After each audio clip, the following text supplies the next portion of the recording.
So how long should your next virtual event be? In this video, I will share with you the secret to creating the ideal length for your next virtual event so that you can optimize your sales, whether it's a webinar, a conference, a workshop, or a training.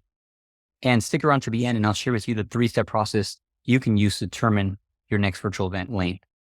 In 2015, there was an online study that was done that concluded that humans have less than an 8-second attention span when it comes to online content, less than a goldfish.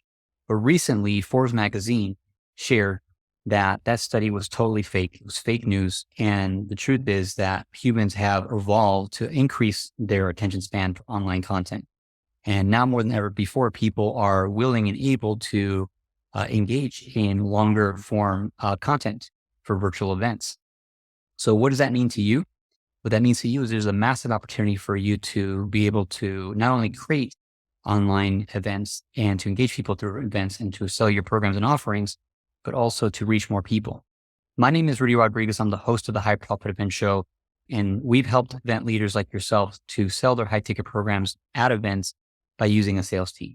And the main problem that people face when choosing the time duration for their events is balancing the act between it being too short and sacrificing the opportunity to contribute enough value to make an offer, or being too long and losing people's attention span and them not sticking around to be able to receive an offer. So what's the solution? Well, the first solution is a 3-step process. One, first consider the purpose of your event. You want to start with the end in mind.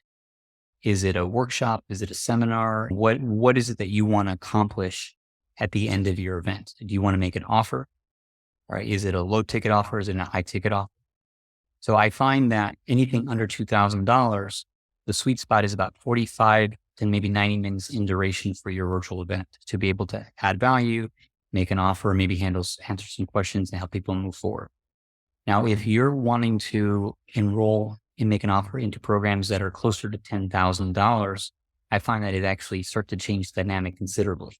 And the ideal duration for a virtual event is closer to 8 to maybe 16 hours of actual engagement time with your audience, to maybe spread out over several days to be able to give them enough experience and enough confidence and trust so they feel they can make a decision of that caliber to work with you at a higher level.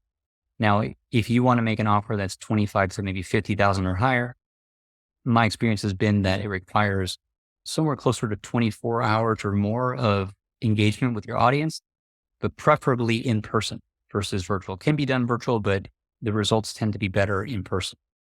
So just choose your duration based off of what your outcome is for your sales as well as your engagement. Next, think about your audience. Who are they? Are they professionals that work 9 to 5 and they can only come and engage during the evening or weekends? Or are they stay-at-home moms that can only engage 9 to 3 when the kids are in school? Or are they entrepreneurs who can fit it anywhere in their schedule, but you're competing with other industry events? Based on your audience, you can choose the duration that's going to fit them. Finally, consider the format and structure of your event. What are all the things that you want to squeeze into your event? Q&As, breakout rooms, hot seats, other interactions, or maybe just strictly informational.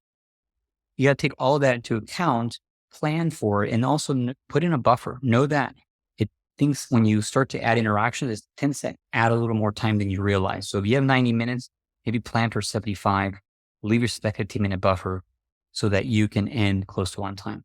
Whatever duration you choose, what I've found is that as long as you start with the end in mind, choose the duration time, and plan it appropriately, and basically, use that exact amount of time, it'll work. But if you go under, people will feel like, hey, they got shortchanged. If you go over, you may lose their attention. They may not have scheduled enough time and they drop off and you never had the opportunity to make the offer to them. So it's about choosing the appropriate time, planning it, and following through with that amount of time. Easier said than done.